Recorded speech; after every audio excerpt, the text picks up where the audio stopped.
Hello good morning guys, मैं उत्तम Kumar YouTube channel competition point by उत्तम सर में आप लोगों का वेलकम करता हूं। आज ज़बरदस्त क्लास के साथ सीबीएसई क्लास 7 की मैथ की पढ़ाई होने वाली है। आपको अनुमान लग गया होगा कि आज की क्लास कितना इंटरेस्टिंग क्लास होने वाली है। सभी बच्चे का कॉल आ रहा था कि लॉकडाउन में सर हम लोग की पढ़ाई अच्छे ढंग से नहीं हो पा रही है, इसलिए मैथ का भी वीडियो बनाकर डालिए। तो मैंने आज यूनिटरी मेथड पर रिलेटेड कुछ क्वेश्चन को डालने की कोशिश की है। आशा है कि ये क्वेश्चन आपके लिए बहुत हेल्पफुल क्वेश्चन होंगे। ये आपके चैप्टर 9 से क्वेश्चन को मैंने दे रखा है। इस क्वेश्चन में अलग अलग टाइप का है। बच्चे को समझ में नहीं आता है कि सर इसको बनाए कैसे, किसको कैसे लिखना है, तो हम आपको टेक्निक और ज़बरदस्त बेसिक के साथ इसमें हम देने वाले हैं। आप अंत तक वीडियो को देखिएगा। पहला क्वेश्चन कहता है if 15 orange cost 110 rupees what do 39 orange cost. Okay, इसको कैसे बनाना है आप फिर से समझ लो एक बार। हमेशा इसको बनाने में बच्चे कहाँ कन्फ्यूज होते हैं, तो एक एल एच और एस साइड में इक्वल टू दिया रहता है और एक आर एच एस साइड में। आज हम इस चीज़ को एकदम बिल्कुल दूर कर देने वाले हैं कि आपको बनाने में किसी को कहीं से कोई प्रॉब्लम नहीं आएगी। देखिए, ऐसे क्वेश्चन में मिनिमम दिया रहेगा 2 सेंटेंस। यहाँ पर फुल स्टॉप है, एक सेंटेंस हो गया, ये दूसरा सेंटेंस हो गया। दोनों सेंटेंस में देखेंगे कि कौन कॉमन है। कॉमन यह कि दोनों में प्रेजेंट है, तो ऑरेंज इसमें भी प्रेजेंट है, ऑरेंज इसमें भी प्रेजेंट है। तो ऑरेंज वाला जो है उसको हम लोग हमेशा लेफ्ट साइड में लिखते हैं। यानी कि हम लोग ऐसे भी कर सकते हैं, जो सिंगल में रहता है उसको राइट साइड में लिखते हैं। तो आइए अब हम लोग क्वेश्चन को सॉल्व करके देखते हैं। 15 ऑरेंज है का कॉस्ट क्या 110 दिया है, तो हम लोग भी यहाँ पर लिखेंगे 15 ऑरेंज कॉस्ट क्या होगा बाबू 110 रुपीज होगा। किसी को कोई दिक्कत नहीं। बस एक पहला स्टेप हो गया लिखने का। दूसरा स्टेप में हमेशा हम 1 को लेकर चलेंगे। 1 ऑरेंज कॉस्ट क्या होगा, तो 110 बाई 15। यानी कि सर ये कैसे लिख दिए, तो हम अकॉर्डिंग टू फर्स्ट स्टेप में जो लिखे हैं, अकॉर्डिंग टू क्वेश्चन लिखे हैं। सेकेंड स्टेप में हमेशा याद रखना कि यहाँ पर 1 आपको लिखना है। 1 लिखने के लिए 100 वैसे ही रहेगा, इधर ऑरेंज के साथ और 15 के बीच में मल्टीप्लाई है, ये मल्टीप्लाई में इधर आकर डिवाइड में हो जाता है। तो क्या कितने ऑरेंज का निकलना है 39 ऑरेंज का, तो 39 ऑरेंज कॉस्ट क्या होगा। थर्ड स्टेप वाले को हमेशा बाबू आपको मल्टीप्लाई में ही लिख देना है। किस में लिखना है, मल्टीप्लाई में लिख देना है।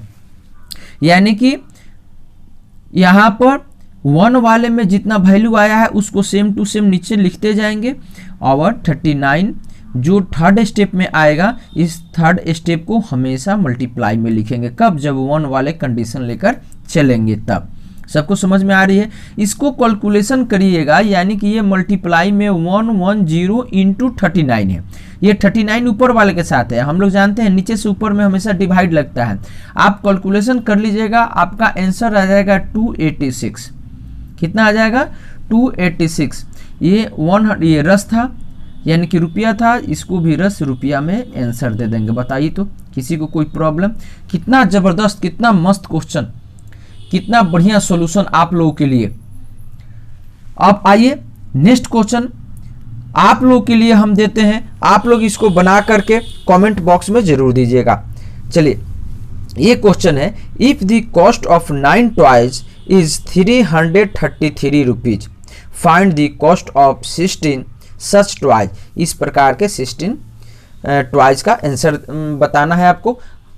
ठीक है, आपका आंसर क्या होगा, उसका कॉस्ट क्या होगा, आप जरूर बताइएगा। आते हैं नेक्स्ट अगले क्वेश्चन से। अगला question, the cost of 37 metre of silk is 6920 rupees what length of this silk can be purchased for 4420 rupees. वाह, क्या मस्त क्वेश्चन सर ने दे रखा है। यानी कि लेंथ की बात कर रहा है। इसमें ये फर्स्ट सेंटेंस पूरा, सेकेंड सेंटेंस में भी देख रहे हैं, फर्स्ट और सेकेंड में दोनों में। तो इसमें भी रुपया, इसमें भी रुपया। तो जब रुपया रुपया दिया है तो हमेशा जो दोनों में कॉमन होगा उसको लेफ्ट लिखते हैं। तो हम यहाँ पर लिख देते हैं सॉल्यूशन।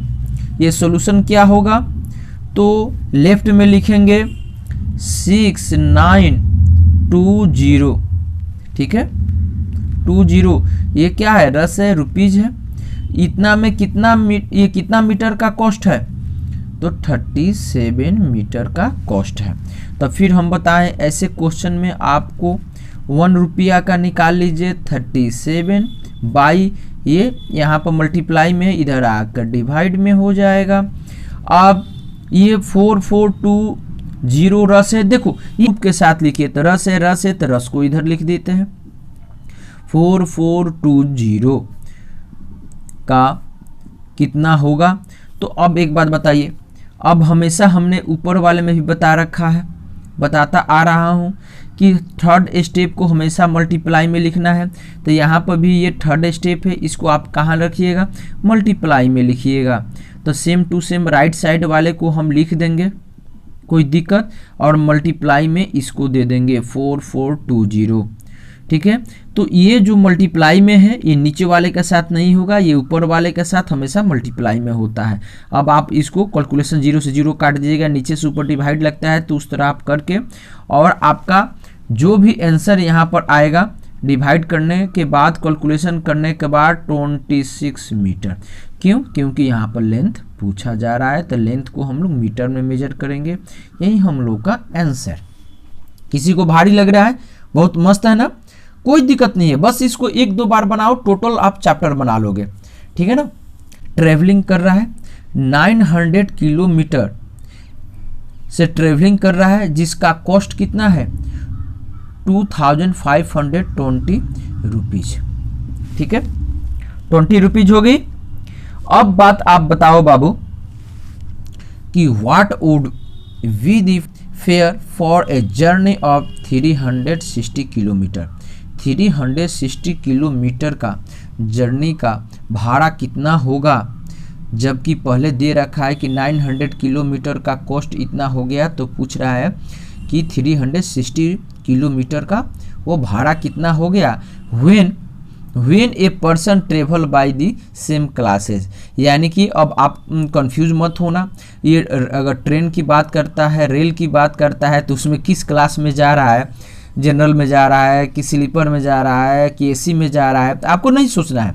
यहाँ पर लिख दिया है सेम क्लासेज, या तो वो भी जनरल में है तो ये भी जनरल का आपको बताना है, वो अगर जा रहा है स्लीपर में तो आपको स्लीपर का भी बताना है, यानी कि दोनों सेम बोगी से ही जा रहा है, इसमें उसको स्पष्ट नहीं किया जा रहा है, उससे आपको कोई लेना देना नहीं। तो आइए अब हम लोग देखते हैं। अब देखो तो यहाँ पर किलोमीटर है ना, पहले वाले सेंटेंस में किलोमीटर है, तो जब किलोमीटर दिया रहेगा तो उसको हमेशा हम लोग किधर लेते हैं, लेफ्ट लिखते हैं।